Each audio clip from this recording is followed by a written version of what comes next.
don't think people realize we changed Texas state law to allow our market entry into Austin. You have to go out there and network. And how did I network with those folks? Cold LinkedIn messages. That's how I initially got. Really? Yeah. And they responded, they engaged. I've gotten multiple investors on my cap table by a cold outreach email. Wow.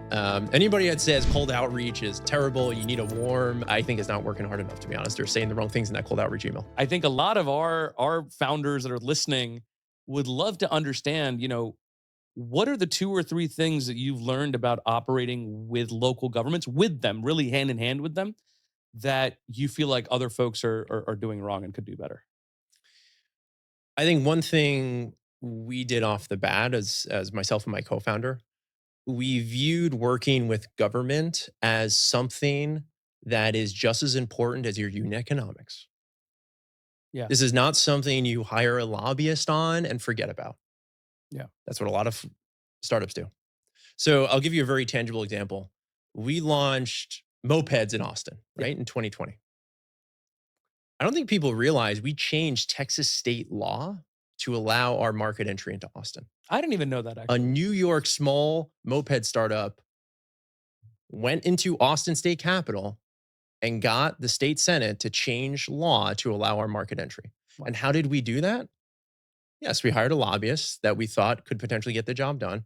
But then I flew down there 3 separate times and met personally face to face with all 12 members of the Transportation Committee of the state Senate. And I made sure any questions they had about the regulatory rule that we're proposing to change, they asked me personally. Yeah. And let's have a conversation. Yeah. And I think other founders need to understand too is you're not trying to get everybody to love your business. You're trying to get them to neutral. Wait, elaborate on that. What do you mean?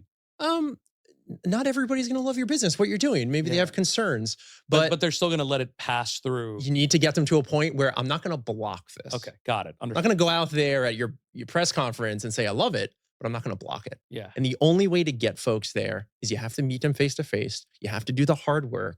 Hiring the lobbyist is step 1 of 20 steps. Yep. And there's no shortcuts there. Yeah. I'm flying to LA and San Francisco this month to meet with certain folks that I need on my side. And I have to do it myself. You can't give that job to just the GR person. And what are those conversations like? Because I'm sure every city has different concerns about allowing rideshare at this scale, allowing charging and within their sort of areas. Every city cares about, I think, different things. Politicians care about re-election. What are the objections that are brought up in those conversations, and how do you navigate them? I'll give you a current one right now. San Francisco. Yeah. What is the biggest policy fight right now in San Francisco? Autonomous vehicles. Yep. I need to make sure every politician in that city realizes we're not autonomous. Yeah. We are building charging infrastructure for the entire city to use. It's not behind a fence. Yep. Just for some robo-taxis. This is for everyone's benefit. Because guess what? Every time we want to put 20, 30 fast chargers somewhere in that city, it's going to go up for zoning and community board approvals. Which I'm sure in San Francisco is hard enough already because we're already talking about a shortage of housing. Exactly. And now do we zone this for a fast charger or do we zone it for... So this is a very tangible example of the only way to make sure your business can grow in these markets is you're doing the hard work on the ground. You're talking to people. You're making sure they know what your company is about and what you're doing. Yeah. And the benefits you're bringing to that city. If you expect to do that just through a lobbyist or to hire a GR person, it's going to be a problem. Yeah. How do you engage with regulators in those early days, though? And before you have the venture dollars or whatever to go hire a lobbying firm, do you go to like city meetings and meet with do these folks even want to meet with you when you're a startup? Like, talk to me about that early phase of building a company hand in hand with local government. Yeah. There's the stage we're at now, Yeah. which is, I just did a DC trip, making sure that folks in DC understand some of our concerns around IRA and things like that. Yeah. And folks down there, for instance, know exactly who we are because we're at a certain stage. Yeah. Back in 2018, when I was running around with a PowerPoint, it's a very different story. I would say one of the things that we did right off the bat was we did have some advisory board members. We gave them a little piece of equity in Revel to work with us. So I got the former founding member of City Bike to work with us. I got the former head of Car2Go in New York City. Yep. Folks remember that, sort of like I remember them. A small car rental service owned by Daimler here in New York. just those two folks alone making the right connections to, let's say, New York City DOT Yeah. for a conversation. Then it's on me, Yeah. right? It's on me and my co-founder. We have to deliver at that point. But sort of, you have to go out there and network. And how did I network with those folks? Cold LinkedIn messages. Yeah.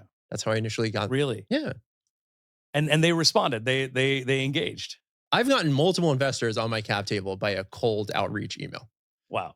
Anybody that says cold outreach is terrible, you need a warm, I think is not working hard enough, to be honest. They're saying the wrong things in that cold outreach email. Yeah. I think that initial seed investment from Maniv was a cold outreach. Yeah, right through their website. Yeah. I just did one the other day. Really? Like, yeah, it's a growth equity fund I never spoke to. I was like, oh, I never spoke to them. I'll just send them a cold email. But what do you have to lose? Yeah, no, I'm right there with you. I think that's the. I mean, listen, I'll apply it to my life. Half of the guests I've gotten on my podcast have been because you reach out with a very targeted reason for them to be there. Exactly. If it's all about you, here's us. Okay, fine. Move them to the I'll review it later pile. But if you understand what they're about and what they care about, for me, it's just taking an hour. For you, obviously, yeah, maybe it's an hour for a pitch, right? Yeah. You are just, and I say this to founders all the time, you are trading time for value, right? Yep. And so all you are trying to buy with that email is a half hour or 1 hour of their time. Yep. Spend time on that email. Yep. And you clearly have, because it's worked out in that way.